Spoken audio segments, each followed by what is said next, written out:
The young man parked the car and turned the engine off. He tapped his foot anxiously and stared at the suburban home across the street. The master bedroom's light switched off, and the nervous young man reached underneath his seat. He fumbled and felt around for a metal switch and flicked it. The machine hummed, and his anxiety faded away. The street lights shone brighter, and the cul-de-sac became more colourful. Reuben inhaled slowly, and the wintry air chilled his lungs. He exhaled, and the heat from his breath gave him goosebumps. The young man's entire body felt like it was vibrating. He slouched, smiled, sighed, and immersed himself in the familiar sensation. So, it wasn't a dream? It's real, Reuben whispered with relief, and his consciousness drifted out of his body. The car's roof drew nearer, and he passed through the fabric and metal. The ghostly figure turned over quickly, and the young man raised his right hand. He cracked the window open, and his astral body stuck its left hand through the gap. Reuben touched the glass and felt an invisible force similar to two magnets repelling one another between his fingertips. He tightened his grip, and the resistance grew stronger. The young man pulled himself closer to the scrappy black sedan. He placed his feet against the car door, stared at his body, and controlled his breathing. Suddenly, a bright blue light illuminated the inside of the car. His wristwatch had projected a holographic monitor across his lap. Shit, Reuben thought, and he slapped his left wrist harder than he meant to. The young man covered his wristwatch and blocked most of the light. That was close, he whispered. Reuben switched his HUD to private mode. The monitor popped up in front of his astral body, and he started the timer. The young man took a deep breath and minimized the monitor before he dove backwards like a swimmer. A teenage boy slid an upstairs balcony door open, and Reuben turned his head to the right. He noticed the narrow holographic band in front of his eyes and the two holographic discs near his ears. The teenager took a deep drag from his electronic cigarette before he minimized the video game that he was playing. The boy noticed something out of the corner of his eye, and he turned his head to the right as well. The teenager frowned in disbelief, and the color drained from his face. He held his breath and stared at the unnaturally tall man in a shadowy cloak. Reuben locked eyes with him. He raised an abnormally long grey finger and brought it up to the pitch-black hole where his face should have been.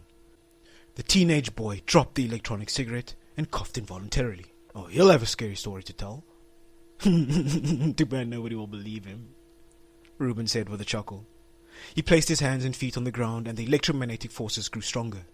The tall man skittered across the street, over the lawn, and through the front door. The teenager's eyes bulged. He stepped back, tripped over the threshold, and fell. The boy scrambled to the sliding door and closed it as quickly as possible, while the young man crawled through the passage and up the stairs like a spider. What? What? Do you have any idea what time it is? No, what you need to do is quit smoking that stuff. It's rotting your brain. Stoner idiot, a teenage girl hissed.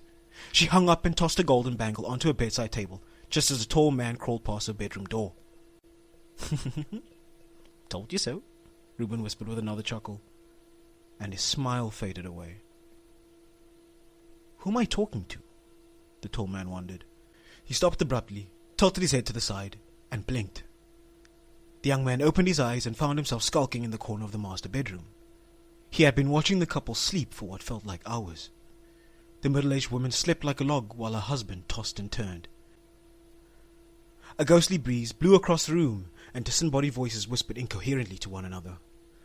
Terrible thoughts raced through Marcus Voldemann's mind, and he opened his eyes quickly.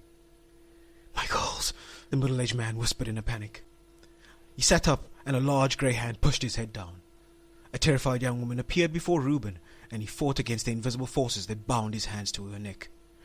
A nausea-inducing rage filled his chest, and the young man closed his eyes. He controlled his breathing, and Marcus sighed with relief. It's just a dream, he whispered, and Reuben gave in to his rage. The young man opened the door to a dark shipping container that smelled of urine and sweat. He stepped forward, and a group of terrified women huddled together in a corner. A dozen case documents and missing persons reports popped up in front of him. Reuben compared the cold and pale faces on the monitors to the women in the shadows. He clicked on the medical examiner's reports and scrolled down the long list of wounds. A dream? Yes, this is all a dream.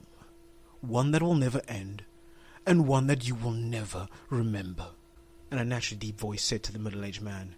His eyes darted to the right, and he noticed a tall shadow in the corner. The faceless giant leaned forward. His back touched the ceiling, and half of the bedroom was shrouded in darkness. The young man pressed down harder. He wrapped his long grey fingers around the back of Marcus's head and drove his middle finger deeper into the base of his skull. Reuben reached into the vast darkness and plucked a black string. The hunched giant uncoiled its right index finger, and he plucked another. The young man strummed the black cords, and they wrapped around his fingertips. He tried to pull himself free, and the strings became taut. The unbreakable cords raised and suspended him in the middle of the ocean of darkness. The shadows shifted. The black strings drew blood, and the invisible forces moved his body against his will. Reuben blinked again, and Marcus's white t-shirt had been cut open. The hunched giant lowered a long crimson index finger, excruciatingly slowly. He made a Y incision on Marcus's chest, and the middle-aged man wet himself. A crimson hand reached into the shadowy cloak. The young man struggled desperately, and the icy cords cut deeper into his flesh. The crimson hand dug its fingernails into his left eye socket. It severed the nerves with a pinch and plucked out his right eye. 8 black spider legs burst out of the bloody eyeball, and it skittered up the giant's arm. The invisible forces pried open Marcus's ribcage with a crack, and tears rolled down his temples. The one-eyed spider hissed, and the crimson arm reached elbow-deep into his chest. "The nightmare has just begun," the crimson giant said in a deep, rumbling voice. Reuben blinked, and the shadowy puppet's long, slender arms had become more muscular. His pitch-black talons were bone-white, and the cloak of shadows had engulfed the rest of the bedroom. "Was that my voice?" the young man wondered. His train of thought was derailed by the high-pitched ringing in his ears and the sharp pain in the back of his head. He winced and blinked. Time jumped forward again, and Marcus's wounds matched his victim's. Reuben's eyes looked down, and the crimson fingers sewed his chest close. "What is this? Why is this happening?" the young man asked, and the connection to his body was severed. The middle-aged man's eyes oscillated like a pendulum. The blunt needles pierced his skin with a dull thud, and the black thread was pulled through the hole with a sickening squelch. Reuben noticed the dozens of reddened eyes and paled mouths on the black walls, floor, and ceiling. The grey men, women, and children chattered their teeth and whispered curses under their breath. The crimson giant pinched the thread, and the young man looked up at him. The tall man's eyes and mouth had become endless passages of light. Marcus and Reuben panicked. "It's not over? It's not over!" the two men realized, and the giant leaned forward. A purple sun rose behind them, and the pale light hit the giant's malnourished body. He wore a bone-white mask that had an iridescent sheen, and 3 hollow horns poked out of the forehead. The mask's smile was unnaturally wide, and the left eye had been plastered shut. The sun drifted away, and constellations darted past the black room. Geometric shapes, violent images, and broken memories were uploaded into their minds, while hot became cold, and pain turned into pleasure. The crimson giant pried their jaws open, and the corners of their mouths tore slowly. He gagged, and hundreds of millipedes, cockroaches, beetles, and maggots poured out of his bright white smile. The insects gnawed on their flesh, burrowed into their eyes, and crawled down their throats. They agitated the one-eyed spider, and its black legs squeezed their hearts. The angry insects devoured Reuben and Marcus while galaxies rushed past them. The high-pitched ring and a deep rumbling voice grew louder in the background. The black room trembled violently, and the rumbling invocations drowned out the chattering, the whispering, and the ringing. Then, just as suddenly as it had begun, the nightmare ended. Marcus woke up drenched in sweat. His teeth were cracked and his gums were bleeding. The rumbling stopped, and his wife's voice snapped him out of the trance. "Marcus? Marcus? Marcus! Sweetheart, wake up. It's just a nightmare. You're just having another nightmare," Anna Wilderman said lovingly. She wiped the sweat off her husband's brow and placed a hand on the top of his head. The bedroom door creaked, and the middle-aged woman noticed the terror on her teenage daughter's face. "Go to bed. Your father's fine," she said reassuringly. "Mom, what if it wasn't just a go to bed, Emily?" Anna snapped. The teenager stared at her father for a few more seconds. Emily noticed a wet spot on the blanket and the terror in his eyes before she left. Anna returned from the bedroom with a damp cloth in her hands. She stood at Marcus's bedside and looked up. His terrified gaze was fixed on the small black spider on the ceiling. "What did you dream about?" the middle-aged woman asked softly, and she placed the cloth on his forehead. "I can't remember," the middle-aged man replied with a blank stare. Anyway, you can't sleep like this. Come on, let's get you changed, Anna said, and Marcus tried to ignore his paranoia and anxiety. He brought his right hand closer to his chest and scratched it involuntarily. The universe stopped moving, the dark room grew colder, and the walls closed in on the skeleton. The shadows enveloped Reuben's carcass, and he sunk deep into the abyss. Was that a dream? But it felt so real. What is a dream? The young man wondered. A vision of a subjective reality, a glimpse into an imperfect mind. Two feminine voices replied in unison, and he sunk deeper. I do not understand. What is this place? Am I drowning? Are my eyes open? This darkness is familiar. No, I cannot stay here. I do not wish to be here any longer, the young man thought, and the strength returned to his limbs. You must sleep, you must awaken, the voices instructed. Greet the dusk, greet the dawn, they added. I see it, the young man replied. He swam towards the light in the distance, and the darkness grew colder. His skin cracked, and his body became too stiff to move. Awaken, the deep rumbling voice decided calmly. The black water sparkled like diamonds. And the multicolored lights flared. The young man thrashed around desperately, and he banged his knee against the bottom of a wooden desk. Ow! Fuck! Reuben shouted, and he sat down quickly. Where am I? The young man whispered. He rubbed his knee and blinked erratically. Reuben squinted, and his eyes adjusted to the brightness. He was sitting behind a small wooden desk in the middle of a 2x2 meter office. The young man noticed the framed certificates on the wall and leaned forward. Do those have my name on them? Reuben wondered out loud. He stood up and walked around the right-hand side of the desk.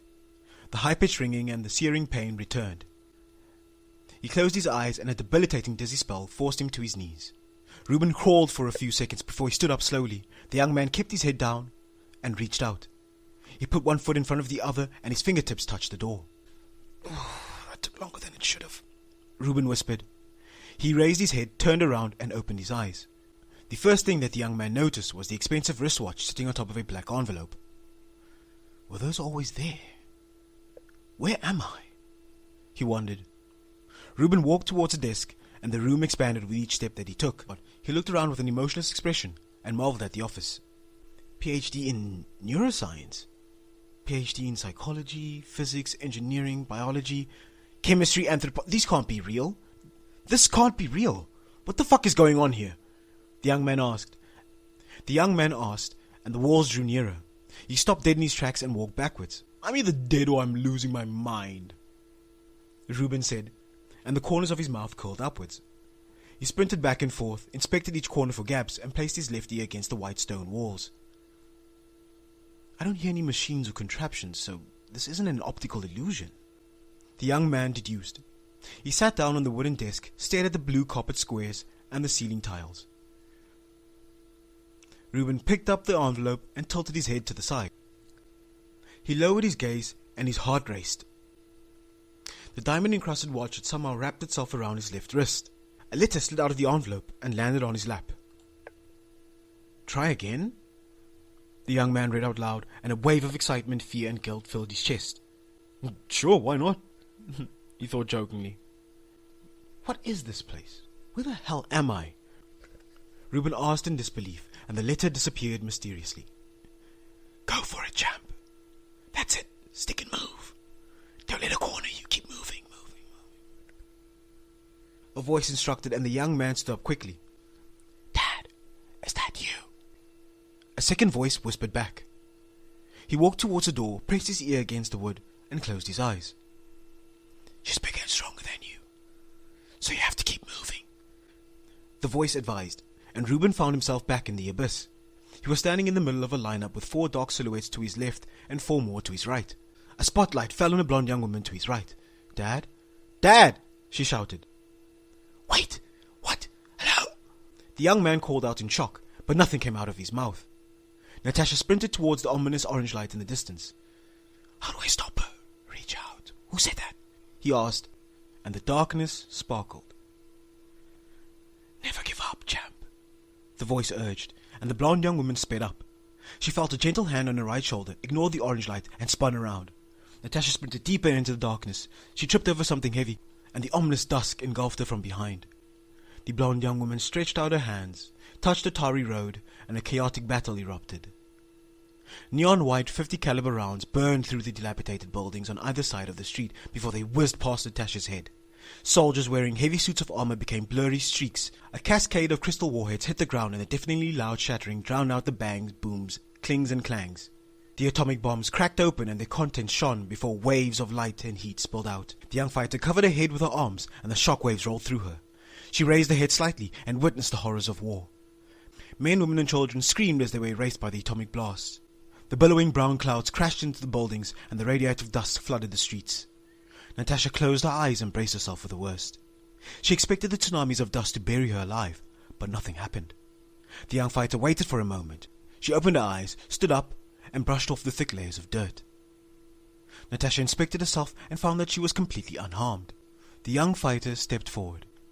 She missed a step, pulled herself back, and looked down the mountain of corpses below her. Natasha stared at the deep craters and the sea of rubble scattered all around the mountain. She started hyperventilating, and a corpse grabbed the right ankle. The soldier's body had been cleaved in half by a very sharp blade, and a round had punched a gaping hole through the middle of his face. Get off! Get off! I'm sorry, but I have to survive, Natasha thought frantically, and she kicked the dead soldier. His arm snapped off, and his body rolled down the mountain. The young fighter stood up, and heavy footsteps shook the world. The severed hands gripped tightened around her ankle, and another corpse grabbed her left wrist. The sun screeched and set slowly. It melted the battle-scarred terrain and turned the mountain into a pyre. The raging ball of gases split in two. A fiery giant emerged from the center, and she strode across the oceans of lava. The two stars became her wings, and the high-pitched ringing grew louder. The second severed arm twitched before it transformed into a white snake. The pale serpent slithered up Natasha's left arm and sunk her fangs into the young fighter's neck. The noise. I want to wake up. I need to wake up. I am so tired. Is it time? I'm not alone. I hear them. 7 voices whispered incessantly, and Natasha leapt back with a terrified gasp. She woke up, stood up quickly, and fell off the 5-meter-tall seat. Reuben covered his ears and winced. The fiery giant's screech was horrible, and a presence seared his skin. He roared, and a glittery purple light shone through the cracks in his body. The ominous orange light was washed away. The 7 young men and women were driven to the furthest corners of the abyss, and the incessant whispering stopped. The party woke up inside of luxurious and incredibly large offices. They inspected their surroundings with blank expressions and found the expensive wristwatches on top of their giant desks. The party read the names on the certificates and tilted their heads to the side. The young man heard a loud thud, followed by angry swearing. He cracked the door open, poked his head out, and looked around. "Hello!" Reuben whispered. He stepped out into the atrium, walked towards the glass railing, and peeked over the edge. Below the young man were 2 more floors and a lounge with colourful chairs and sofas. He turned to his left and noticed the door to the stairwell and the glass wall that stretched down to the lounge. Reuben glanced at the 3 receptionist desks at the foot of the wall. He leaned forward and stared at the lone security desk in front of a short and narrow passage on the other side of the ground floor. Is it a public holiday? Where is everyone? The young man wondered out loud. He slid his hand along the railing and walked around to the door facing the glass wall. 9 including mine. Who built an atrium this big just for 9 offices? Curious. Reuben asked out loud, and the door creaked open. Jesus, this thing weighs a ton. Are you just going to stand there? Natasha asked through the gap. They heard a loud bang, and he ducked for cover. Are you seriously afraid of a door slamming? Shut! The young fighter asked with a grunt. Whew, better safe than sorry. Where did it go? The young man replied, and he stood up. What? Oh, what are you talking about? Natasha asked, and she slipped through the gap. The door slammed shut, and the young fighter approached Reuben. She peeked over the railing, raised her head, and stared at the glass wall. Natasha turned around and saw the bare white wall behind her. I've seen this trick before. You just have to find the gap and then push the right place to open the door again. It's somewhere, I just have to, What the hell? The young fighter whispered with a blank expression. She placed her ear against the wall and knocked gently. Yeah, that's what I was talking about, the young man replied. He faced the glass wall and stared at it with a faint frown. Shit, what time is it? I need to, Fuck, what was I doing? Natasha asked out loud. She closed her eyes and thought hard. The young fighter remembered the darkness and her father's voice. I think I was fighting. I knocked out with a lick. I won my first professional fight. She remembered, and the corners of her mouth moved slightly. Natasha ignored the horrible dream, and she forgot all about the fiery giant, while Reuben tilted his head back and gave it some thought. Wasn't that fight 2 years ago, though? The young man asked, and the last door on the third floor opened slowly. Oh, thank God. It's just you two, an African woman said with relief. Good to see you too, sis. Reuben replied, and she smiled weakly. The young woman stared at the young fighter, and the two locked eyes for a few seconds. The young man noticed the subtle smile on his sister's face. He opened his mouth to say something, and the other doors on the floors below opened as well. Natasha cleared her throat, and Ophelia brushed her braids behind her ears before she looked away. The young fighter leaned on the railing quickly, and Reuben held his tongue. He heard the sound of heavy raindrops against a glass window and tilted his head back. Looks like we're in the middle of winter, the young man said, and he stared at the dark grey clouds through the skylight. No, my HUD says that it's January, a bearded young man replied. Reuben leaned on the railing and he recognized the faces below. Do you have any idea where we are or why we're here? He asked casually. Hey, are you guys alright? A Japanese South African young woman asked. The young man frowned faintly again. The concern in the short young woman's voice did not match the emotionless expression on her face. I've got this massive headache and my throat's really dry. A tall young man replied, and he massaged his temples. Hungover as usual, a beautiful young woman said snidely, and she adjusted her corset. Why are we dressed like we're going to a funeral? A burly young man asked curiously. More importantly, why am I dressed like I work in a brothel? Who still wears corsets? Sabrina asked, and Grace snapped. Don't ignore me, are you alright or not? She shouted, and everyone mumbled. Reuben's expression livened up. He chuckled and let the corners of his mouth curl upwards again. The glass railing shattered. The young man watched Natasha fall before he realized he was falling as well. She landed on her neck, and Reuben heard a sickening snap. He then heard the loud thud of his own body hitting the ground and rolled over onto his back. The young man stared at the skylight in shock, and jagged shards skewered his body. That's the end of chapter 1. Thank you for listening in. If you've stayed until the very end, please like and subscribe to support the channel. And if you want to support me personally, you can buy the book at Smashwords, Amazon, or any other major retailer. I am a self-published author, and that would mean the world to me. However, if you can't afford it, you can check out the prequel at Royal Road. It's called The King and Queen... blah, blah, blah, blah, blah. It's called The King and Queen's Prerogative Ascension Trials. It's based on the same universe, and it's completely free if you're interested in the stories that that I tell or I will be telling going forward. So, thank you again, and I'll see you guys next time. Bye.